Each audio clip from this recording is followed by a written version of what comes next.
My name is Jannika Hindel. I'm speaking to you from Finland, and I'm going to give a presentation on the topic of Buster Keaton's movies in the Finnish press. Now, in this presentation, I will look at how Buster Keaton was covered in Finnish newspapers up until the advent of sound films. So I've kept myself to a time period of circa 1920 to 1930. I will begin this presentation with a brief look at the history of Finland, to put everything in a little bit of context, and also the history of films in Finland. After that, I will introduce my sources, and then I will discuss what movie advertisements, reviews, and other articles tell us about how Buster Keaton and his works were viewed in the Finnish press in the 1920s. I will be quoting from the articles, and to maybe help the audience follow a little bit and know when I'm quoting, I've got this handy little quotation sign that I'm going to hold up when I am citing a source rather than when I'm giving you my own words. Now, first, a word or two about the history of Finland and films in Finland. Finland is both a large and a small country in Northern Europe, wedged between Sweden and Russia on the map. The country is large in area, but small in population. In 1920, when this presentation begins, the population of Finland had reached just over 3 million. So we're talking about a rather small country here. Now, Finland had spent some 600 years as part of the Kingdom of Sweden, and another century as part of the Russian Empire. This left the country with a solid foothold in European culture, despite being geographically very peripheral. Finland was also left with two official languages, Finnish and Swedish, and the sources I will be using today will be both Finnish and Swedish. Now, in 1917, revolution shook the Russian Empire, and in the process, Finland took the opportunity to declare independence and gained it unopposed by the Russian authorities. Disagreements over the political future of the new country immediately led to a brief but bitter civil war in 1918. The two opposing sides were known as the Whites and the Reds. Roughly speaking, the Whites were supported by landowners and upper and middle classes, while the Reds represented landless farm laborers and factory workers. The Whites won the war quickly, but the loss of life and heavy penalties placed on the losing side left the country deeply divided for decades to come. For this presentation, the Civil War is relevant because newspapers were often deeply divided along party lines, and I was interested in seeing how these differences might color the paper's treatment of Keaton. Where applicable, I will refer to newspapers as red or white to denote their political leanings. The 1920s then saw a recently independent democratic Finland trying to find its place in a new world. 85% of the population still lived in rural communities, and the biggest city, Helsinki, boasted a population of merely 150,000. Other larger cities included Viipuri, Turku, and Tampere. The economic boom of the 1920s did not really reach Finland, but some international trends did. Prohibition was in place throughout the 20s, and the small urban population did sample the traditional pleasures of the era: bootleg alcohol, jazz, and wild dancing. Movies had reached Finland quite early. The first movie theater was opened in 1904, and the first Finnish film came out in 1907. Still, domestic film production was minimal, and silver screen entertainment relied heavily on foreign imports. Movie theaters showed American films, but equally popular were works coming from Sweden, Denmark, and Germany. Movie theaters could be found in towns and cities, but newspaper ads make it clear that small rural communities would also have a chance to watch films shown in various local gathering places. Villages had organizations like voluntary fire brigades and youth groups that often had a meeting hall that could serve as a makeshift movie theater. Larger cities had multiple theaters, and they tended to sport names that evoked international glamour like Palace, Rialto, Scala, Piccadilly, Royal, and Apollo.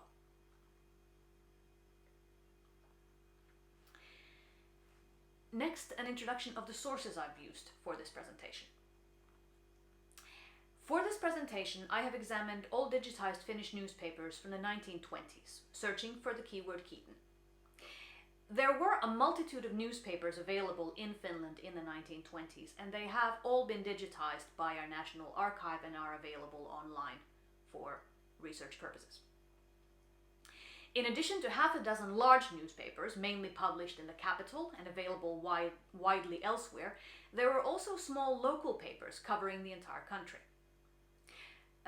Concerning contents, one can roughly say that the bigger papers carried ads, reviews, and articles that were relevant to my research, whereas the smaller papers would mainly have ads with only a few words serving as a review. Newspapers were published in two languages, Finnish and Swedish, harking back to what I said earlier about Finland having a Swedish-speaking minority thanks to its history. Cultural ties with Sweden remained strong, and many of the articles I will mention later here in this presentation were borrowed from the Swedish press into Finnish newspapers. Advertisements and articles also circulated heavily within the Finnish press, and I found numerous instances of the same article being published in a dozen larger and smaller newspapers, most often completely verbatim. In addition to the ads and reviews, I will also analyze a few images that appear in the newspapers. Hopefully, my good editor here will be able to splice these images into the video so that you can all see them as well. A final word on the sources. All the sources are in Finnish and Swedish, and all translations are my own.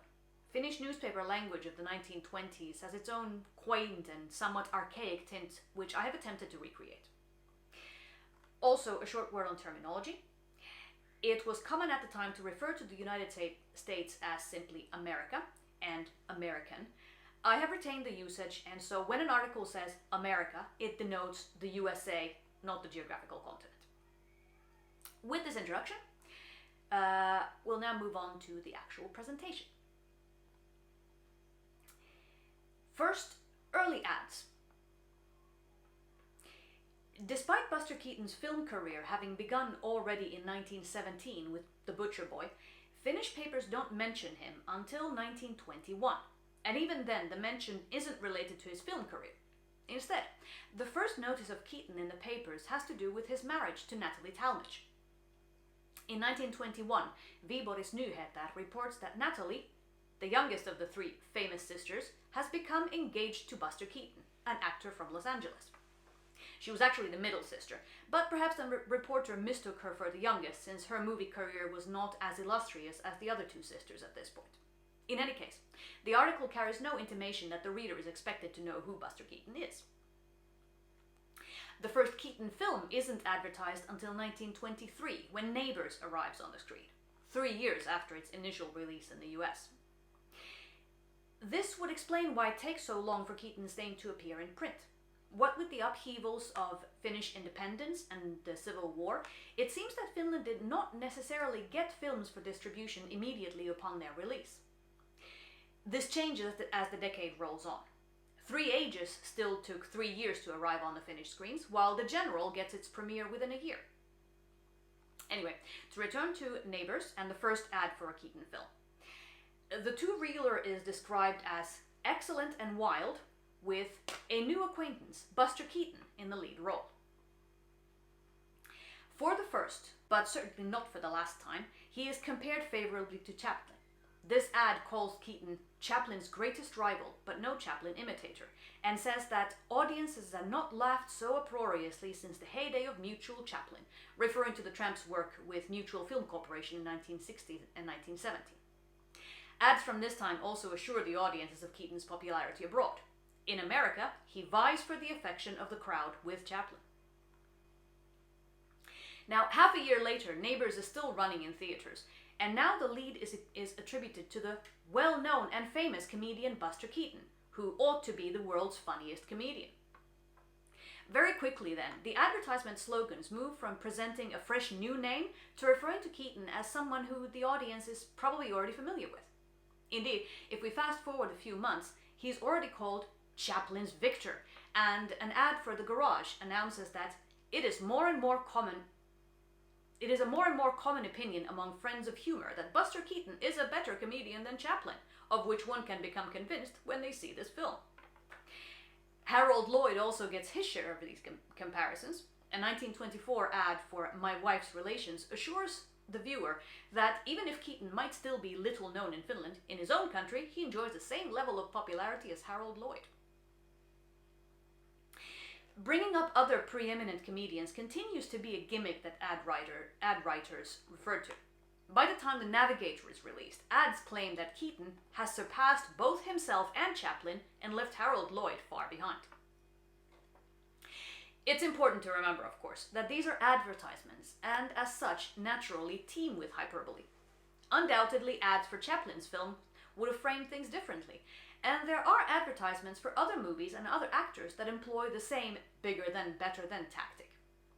In 1926, the now lost comedy 40 Winks arrived on the screen, and advertisements declared that lead comedian Raymond Griffith, who is now virtually forgotten, proved to be a worthy competitor to Lloyd, Chaplin, and Keaton. He is said to be as humorous as Chaplin, as calm as Keaton, and as delicate and as admirable as Lloyd. Douglas MacLean, now equally forgotten as a comedian, gets advertised as better than Harold Lloyd, funnier than Buster Keaton. Not to mention Danish comedians Ole and Axel, also known as Long and Short, who were wildly popular in Finland for decades, and who the ads claim are easily equally famous as Keaton. But, all hyperbole aside, advertisement slogans make it clear that by 1924 Keaton is a household name in Finland, alongside Chaplin and Harold Lloyd. And so he's become established. After the first year of Keaton films being shown in theaters, ad language takes on a different tenor. No longer is Keaton being pushed as something new. Quite the opposite. In 1924, movie theater Apollo in Tampere was showing Fatty and Buster Keaton, our old acquaintances. There isn't even any mention of what the movie is. The ad relies on the two actors' names being enough information to entice audiences. Keaton's name becomes so ubiquitous that the paper Satakunnan Kansa can just publish a text box in all corners of the ad page that says Buster Keaton is coming to Sampo, and nothing else. And that's enough for the audience. Ad language here supports the idea that Keaton quickly becomes so well known that his name alone is enough to convince potential moviegoers. The name of the man in the title role vouches for the entertainment value of this movie, says one ad from 1924. We can say without exaggeration that a movie this funny has never yet been shown in Rovaniemi, says another, referring to the small administrative center of Lapland. There are other clues in newspaper ads that speak for Keaton's popularity at this point. Theaters advertise multiple daily showings of his films, urge the audience to come to the earlier showings to avoid the crowds, and in bigger towns even offered the opportunity to call ahead and reserve tickets. By the late 20s, theaters aren't just advertising their current shows, they're publishing ads for upcoming movie nights.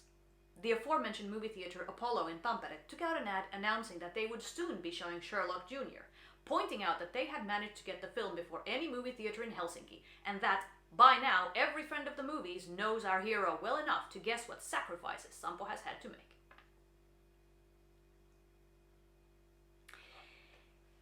Now, I'm going to look at a little bit at different types of ads and how movies are advertised.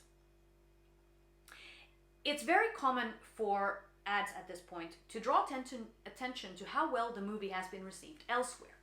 When advertising My Wife's Relations, a small local newspaper assured readers that another Keaton film had been shown in Helsinki for 4 weeks running in the same movie theater. That, according to the ad, ought to serve as evidence that the film is something particularly excellent. More ambitious ads, like this one, which you should hopefully see on the screen now, looked abroad. Our hospitality has been continuously shown a full 16 weeks at the Piccadilly in Stockholm, says the blurb at the top. The large quarter-page ad has a drawing of Keaton on a bike and a selection of favorable reviews from Swedish newspapers. In addition, the ad points out that this is Keaton's first 7-reel film, and it will be shown accompanied by music specifically composed for the occasion. Another advertisement for the same movie also points out the 16 weeks at Piccadilly and adds that, furthermore, it has been shown in 2 of the largest movie theaters in Helsinki at the same time for many weeks running. And if you wanted to get really big for your boots, you'd look beyond Scandinavia, to London or even New York. Ads for The Navigator boasted that for 2 weeks, the capital, New York's largest and the world's largest movie theater, seating 20,000 people a day, has shown this film to sold-out audiences, which was a unique record because no movie before this has gone for 2 weeks in the movie theater. A newspaper from Lapland tells the same story, and adds that the movie was so funny that fights broke out in the New York theater when raucously laughing audience members annoyed the other viewers. Some ads were embellished with screenshots from the movies they advertised, but printing quality left a lot to be desired, especially in the smaller rural publications, and so drawings were more popular, especially so since Keaton's persona lends itself so readily to the type of caricature drawings that were popular in the 1920s. This particular drawing isn't even an ad. The text basically said, "Look, here's a pretty nifty drawing of Buster Keaton. There should be some new movies of his coming to the country soon, maybe already within the next few months." The comic nature of Keaton's films encouraged ad designers to play around with language and images to create humorous advertisements. This one, for Battling Butler, says, "We'll bump into Buster Keaton tonight at the Astoria and Piccadilly."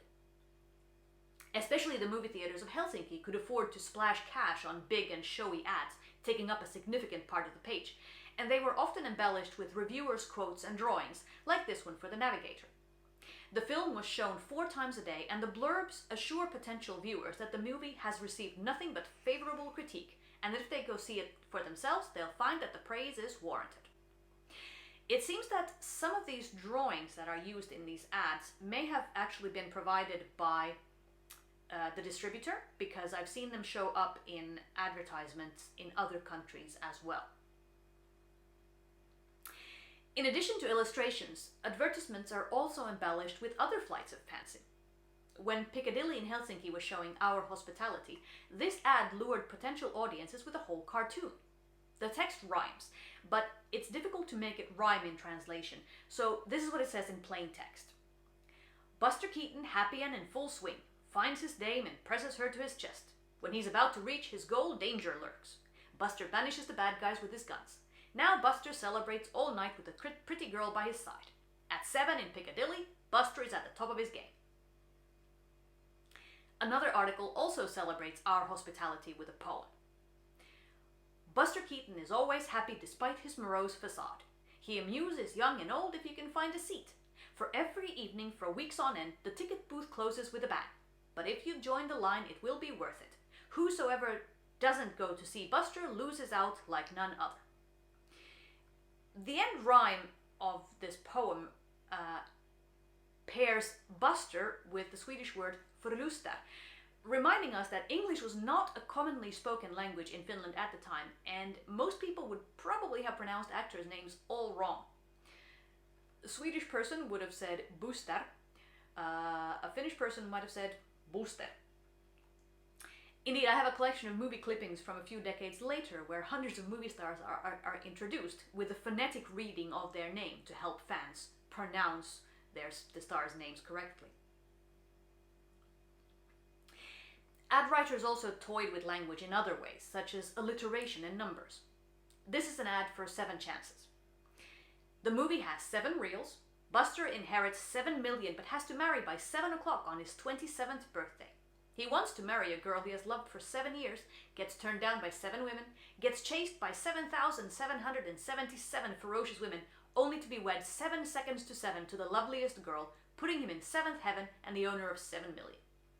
The same text is repeated in various forms and in smaller ads all over the country. Just one of many examples of how newspapers borrowed from each other. Movies were given Finnish and Swedish names for distribution, and oftentimes that name had little to do with the actual plot of the film. Indeed, I've seen ads for a Keaton film called Eldfast, Fireproof, but I just can't figure out which film it's supposed to be. In any case, it's obvious someone in the renaming department was fond of alliteration. Our Hospitality was renamed Ruutia, Räninää ja Rakkautta, Gunpowder, Clatter and Love. Sherlock Jr. became Kylmää kyytiä ja kaunokaisia, Chilling Rides and Pretty Girls. Both are fairly meaningless, but sound good, And especially in the case of Sherlock Jr., some clever soul in the ad department went a little bit nuts with the alliteration. The movie was advertised with a lengthy description where every word began with a K. This allowed for clever visuals in the bigger ads like this one. Finnish alliteration can be very effective. To demonstrate, I'll read this ad blurb out in the original. Kiljuvaa kyytiä kulkee kinokepposten kuningas Buster Keaton kinokauden kuuluisimmassa kappaleessa kovaa kyytiä ja kaunokaisia. Kinokepposten korvamaton keksintö. Kokoelma kultaisia kaunottaria, kujeita, konsteja, koiran silmiä Kepposten kuuluisuuden Keatonin kanssa. Kummastuttavan kekseliäästi kokoonpantu. That's a lot of case. Now, still to continue on the language of film ads here. Naturally, advertisements for Keaton's films strive to convince the potential audience member that the film will amuse and entertain them somehow, which is a major selling point. A major selling point is Keaton's calling card, his impassive face. He is the comedian who never laughs but makes all the viewers laugh. And through his art, you will laugh whether you want to or not. As is well known, Keaton never smiles, but that is where his great art lies. A serious face and two questioning, surprised eyes. In Sherlock Jr., Buster with his large, serious eyes is funnier than ever. This film is so funny that even Buster would laugh if he saw it. Keaton's serious mien is turned into a selling tool in more ways than one. Go West is advertised as having Buster Keaton himself in the lead role, the comedian who has never been seen to laugh on the screen. Will this be the exception? We will find out on Thursday in Kino. Another thing that is regularly brought up in ads is the cavalcade of physical gags, and the skill with which Keaton executes them. Keaton is unparalleled as a comedian and acrobat, enthuses one advertisement. For the Navigator, ads make a note of Keaton's acrobatics actually putting him in mortal danger. A surefire way to fill the seats, no doubt. An ad for Our Hospitality calls the film exquisitely refined and originally amusing, and then goes on to speak highly of the rapids scene at the end. Apparently it surpasses Stiller, Karl, and Griffith in their famous rapids movies. This refers to American director D.W. Griffith, Swedish director Maurits Stiller, and Finnish director Erkki Karl, all of whom had presumably made movies with similar scenes. Many ads approach the audience by emphasizing the palliative effect of comedy, like this one. A thinker once said, "A day when you do not laugh is wasted. Therefore, do not waste your day, because you can avoid that by seeing Buster Keaton in My Wife's Relations." Beneficial health effects are cited. Laughter is necessary for the health of body and soul, and therefore, a film that furthers it must be received and watched. And finally, if laughter makes you live longer, whoever sees the saphead will probably never die. Humorous as these types of ads are, there is a dark undercurrent to them. As I mentioned earlier, Finland was still recovering from a civil war. Soldiers from the losing side had been imprisoned, starved, and executed, and upon release from prison camps found themselves shunned and marginalized by society. Economic hardship was never far whichever side of the conflict you'd been on, and recovery was slow and painful. When red newspapers then print ads with texts like, "Buster Keaton has helped millions of his contemporaries to forget their sadness and worries for a moment," or "The film's humor is particularly accurate and funny, and who wouldn't be thankful, especially in these dark times, to laugh so sweet and so long," you can't escape the sensation that there is more than just advertising hyperbole at play. The line, "The most calming medicine for the tenseness of the souls of those who've lived through the horrors of war and the tyranny of a forced peace is the bright outlook of a great comedian," was not written by a happy man.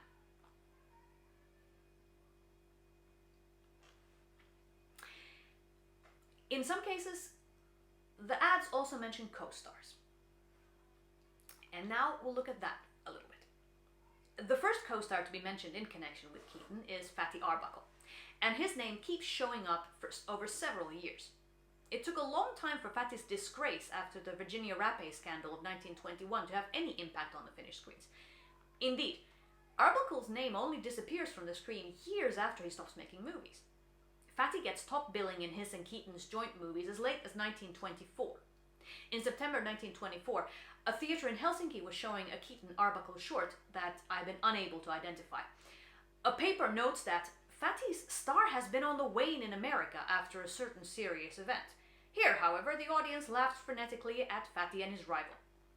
In early 1925, a theatre in Vasa ran a series of Fatty and Keaton shorts, and the local newspaper laconically comments, "Apparently Fatty is still acceptable in Finland." In mid-25, a reviewer describes a Keaton-Fatty double feature and notes that Roscoe Arbuckle is only rarely seen on our screens anymore. And as late as 1927, a small theatre in Ostrobothnia is showing Fatty-Keaton double features. Newspapers weren't particularly interested in the scandal beyond a few scattered notices, and the audience had equally little interest in anything beyond the amusement value of their stars. Only the advent of talkies finally removes Fatty from the screen. Apart from Arbuckle, though, Keaton is named as the leading man, and co-stars get second billing if they're mentioned at all. Particularly well-known co-stars might get a bigger mention. Wallace Beery is one, who in this fanciful ad for the Three Ages actually gets equal billing with Keaton. He plays the role of the villain with accustomed routine, the blurb says. This ad, by the way, is another example of how artists went to town when given the space to do so. Ernest Torrens is invariably mentioned in connection with Steamboat Bill Jr., suggesting that he must have been a well-known face to Finnish audiences. Female co-stars are seldom mentioned more than in passing, but for one notable exception, Our Hospitality. For this film, ads are quick to mention the presence of 3 generations of Keatons, as well as Natalie Talmadge as the female lead. The weight of the Talmadge name is obvious. She is credited either as Natalie Talmadge or Natalie Keaton Talmadge, and some ads even helpfully point out who her sisters are. Language barriers and the relative unimportance of co-stars becomes obvious when you start counting the spelling mistakes and typesetting errors in their names. Wallace Beery is often spelled with a V, because Finnish doesn't have the W sound, the W sound, or then his name gets twisted even more into Valasgeri, like in this one. Catherine Maguire, the leading lady from Sherlock Jr. and The Navigator, becomes Catherine McQuire, and Margaret Lee, leading lady in Three Ages, unceremoniously gets renamed Margareta Leary. In predominantly rural Finland, it is, I suppose, natural that a great deal of attention is paid to a very special co-star, the cow that Keaton befriends in Go West. The creature is even named by name in half a dozen reviews, and this notice advertises Buster's funniest film, which also includes an unusually wise cow. A notice in a local newspaper for Paimio announces that Go West is a 7-reel humorous movie starring Buster Keaton and a certain cow. Perhaps this bucolic aspect is the reason why one critical reviewer notes that in Go West, Keaton appears in an unusually beneficial light. Now we'll move from ads to critical reception. Enough of the unending praise of audience-enticing ads. What do we have in the way of critical reception? Most of the critical commentary comes from bigger newspapers. Small local papers would have focused on local news and issues that spoke to the majority of their readers. Films don't get reviewed as such, though sometimes there might be a short notice, no more than a few lines, saying such and such a film will be shown at the local theatre, and a few words of description. For actual critical reception, then, we have to look to the largest newspapers in the country.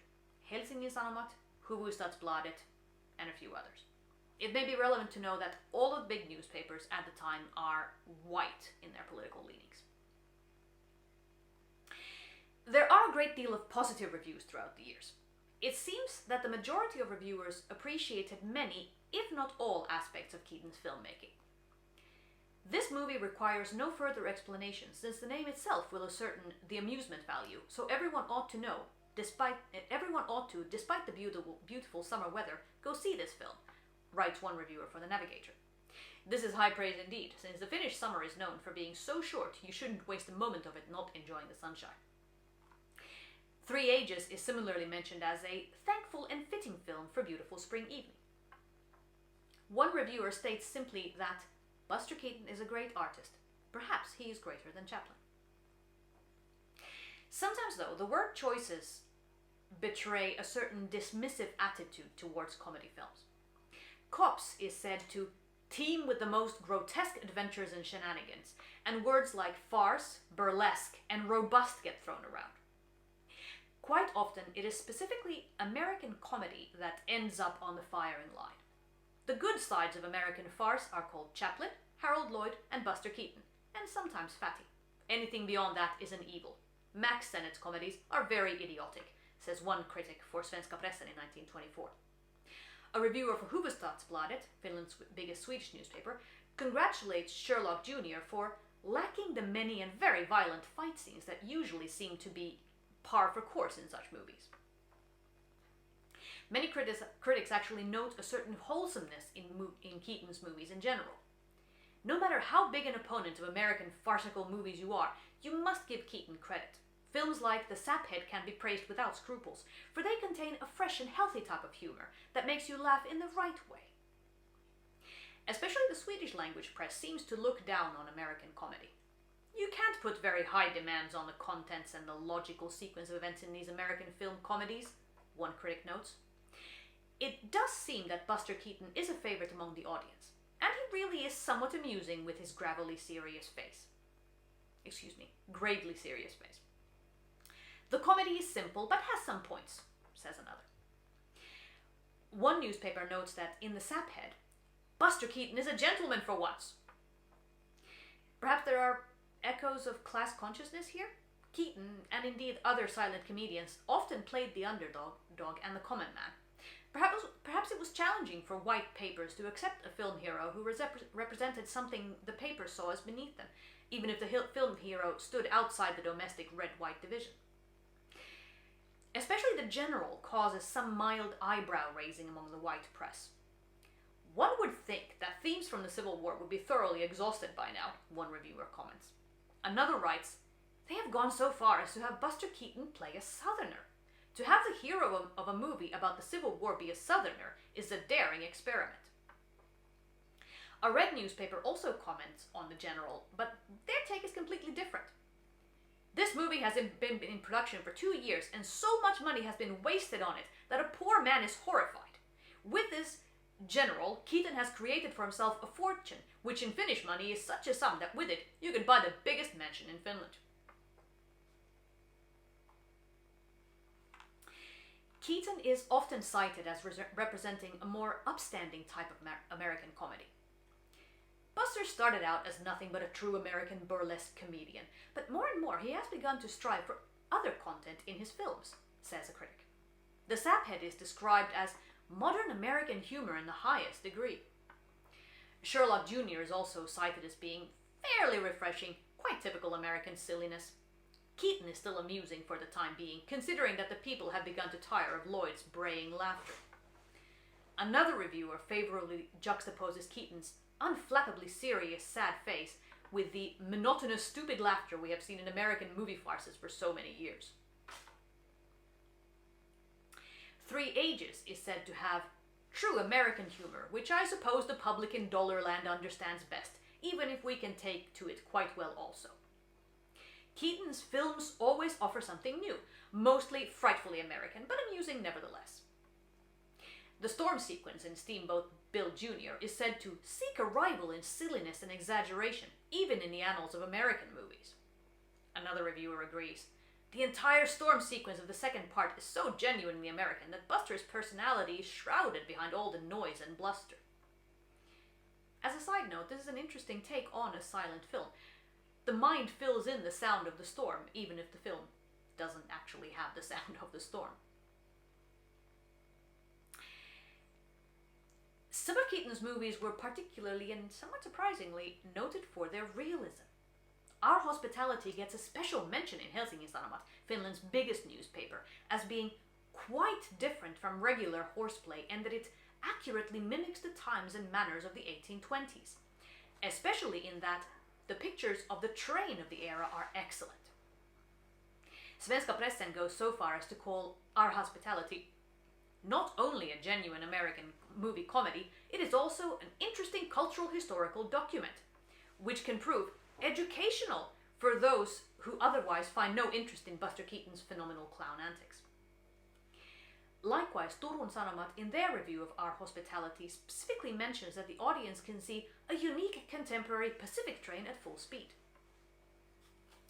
Sometimes enthusiastic ad writers go so far as to call Our Hospitality completely true, a story by the camera that does not lie. On the other hand, one writer points out rather tongue-in-cheek that Our Hospitality is set at a time in American history when America had not advanced far enough yet to invent jazz. College is similarly lauded for giving the viewer a thorough look at American college sports. Not something the Finnish audience would have otherwise seen, I suppose. Tampereen Sanomat adds that, it being an Olympic year, a sports film was likely to appeal to the sports world and friends of athletics. Critics often bring up Keaton's thorough involvement in his own movies in a positive light. Sherlock Jr. is full of Keaton's ingenious ideas and wide-ranging imagination that he makes full use of as his own director. For The Saphead, the reviewer notes with approval that Keaton's film creations are all his own, from manuscript to main character. Articles for Three Ages point out that Keaton has made the script, placed the lead himself, and has directed the film himself, and let it be said right from the start that everything has been staged to create great excitement, and is thoroughly funny and wonderful. An interesting side note to the reviews of Three Ages is that some reviewer somewhere, or possibly even the publicity material for the movie itself, draws a parallel between Schopenhauer's philosophy and Keaton's movie in treating love and hunger as the driving forces of man. And this clever quip then gets pasted around into every slightly longer review of the movie in a dozen different newspapers. There are similarly deep-diving reviews of The General a few years later. The General is refreshing, mainly because the main character, the train driver, is based on a deep psychological understanding of the character that is being caricatured. In all its unbelievability, the story seems almost believable, and therefore gives room for sympathy and understanding for the hero. Even though most critics either praise Keaton directly or praise him as being a better version of a poor genre, there is still the occasional dissenting voice. The Navigator is certainly an amusing film, that must be said, but it is not particularly special. The comical situations are purely of a technical nature. Hardly 10 in 100 find Buster Keaton's dead face funny in the long run. Another review of Steamboat Bill Jr. says, Keaton's humor and external acting is quite extraordinary, but has a narrow perspective. Originally, Buster Keaton's humor was new and odd, and it charmed viewers and gave them joy. But Buster is beginning to go flat, and this film is not as good a picture as his previous ones.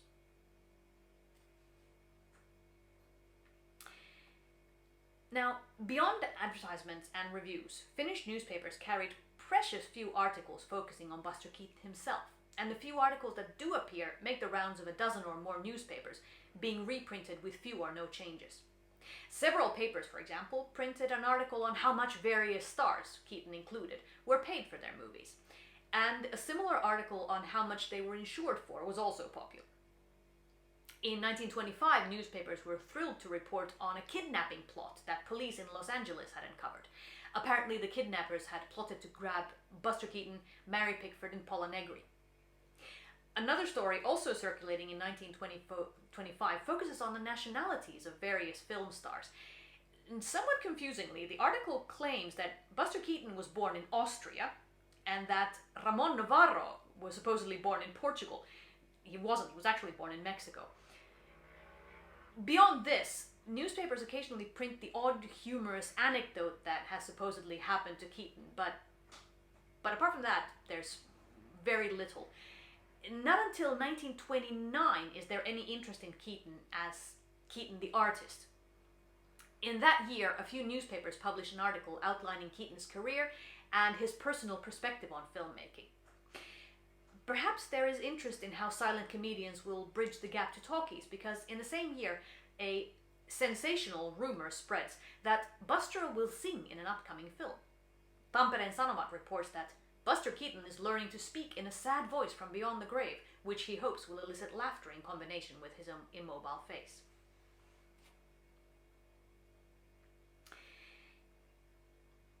Now, moving away from the advertisements and reviews, I'd like to begin winding down my presentation by examining a bit of a historical perspective here. Namely, what can these advertisements tell us about the movie experience in the 1920s? Where, how, in what circumstances did people see Keaton's films? Bigger cities would have numerous movie theaters and a varied program, but in smaller towns there might be only one theater, or movies would be shown at the local fire station, or annual markets, or in village common rooms. For example, in 1925, Our Hospitality was shown at the Workers' Building in Laitila, and the ad assures the reader that the hall will be modified to accommodate the performance. So it wasn't actually meant for showing movies. The Navigator was shown in Tervakoski at a local club, and club members were granted free entry, while others had to pay the rather hefty fee of 6 marks. In comparison, in Helsinki, adults were usually charged 5 marks, while a whole theater box could be had for 8 marks.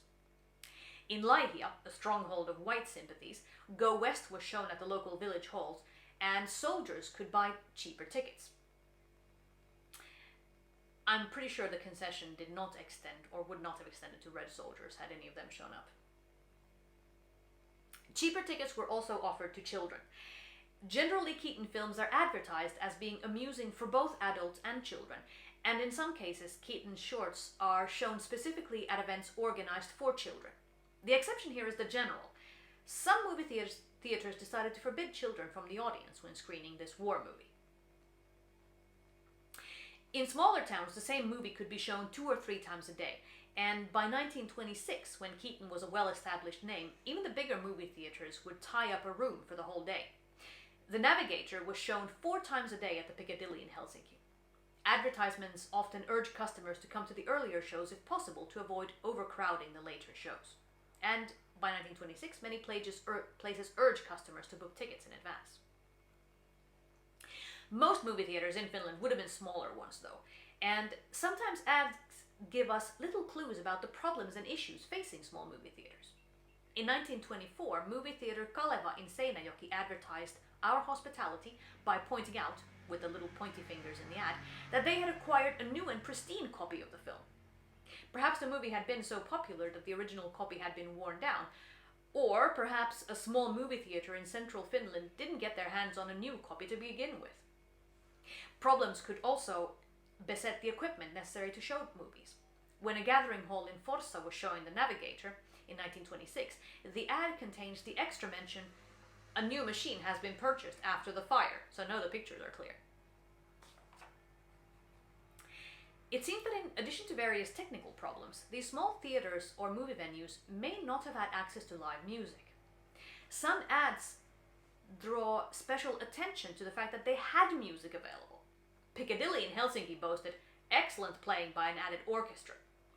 The movie theater Scala in the city of Vaasa had an in-house orchestra that composed its own music for Our Hospitality, while in Kerava there would be a violin and piano playing.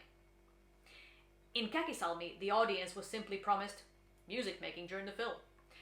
While in Kuopio, the ad tells us that music for the Saphead will be provided by well-known pianist Miss Helena Sheltonoshkina-Otto. I was unable to find any information about her. In Helsinki, you could at least see the General to the tune of a 7-man jazz orchestra. Movie theater Salome in Jyväskylä boasts not just first-class music, but also a candy shop. When films were shown in places other than movie theaters, the evening's entertainment could consist of all sorts of stuff. In 1927, a small ad in a West Finnish newspaper promises 2 Fatty Arbuckle Buster Keaton films, followed by dancing and good music. A YMCA in a working-class neighborhood of Helsinki advertised not only the General, but also music, speeches, and solo singing. In movie theaters, the headlining film would be paired with 1 or more short films, and ads from across the country make it clear that Keaton's films were paired with the same accompanying shorts whenever they were shown. Steamboat Bill, for instance, was shown together with a retrospective film entitled France 20 Years Ago, and this same pairing shows up in movie theaters all over the country. Three Ages was shown in Viipuri, Finland's second biggest city at the time, together with a short 3D film called Watch Your Eyes, which was viewed through special red and blue lenses that you would pick up at the ticket counter. The first efforts in 3D filming date from 1922, and the technology was quite expensive. The article mentions that such films had been shown in Viipuri before, and the audience is therefore familiar with them, which speaks for a very modern and affluent film culture, at least in that city. This 3D film is advertised in a few other bigger cities, but no smaller towns. It's likely that smaller theaters didn't have the necessary equipment to screen specialty films. Sometimes the choices theaters made in combining main and side attractions seems somewhat poorly thought out. The Saphead was originally shown together with footage of a train crash that took place in Helsinki a few days earlier, when a train ran into the side of the railway station, wounding 18 people. By the time the Saphead was making the rounds in early 1927, the train wreck was old news, and instead the film was paired with footage of Rudolph Valentino's funeral. An interesting choice for pairing with a comedy film.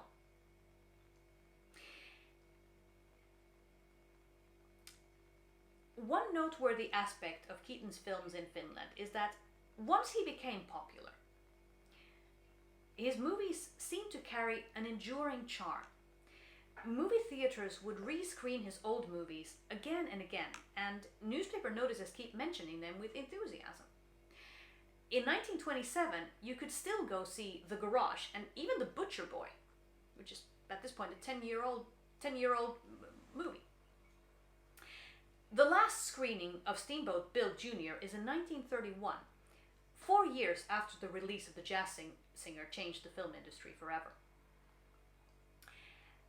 When we get into the 30s, though, Finnish movie theaters start to transition to sound as well, and that is where I end my research and my presentation, because my interest is the 1920s. Thank you for listening. I hope you've enjoyed yourselves. Goodbye.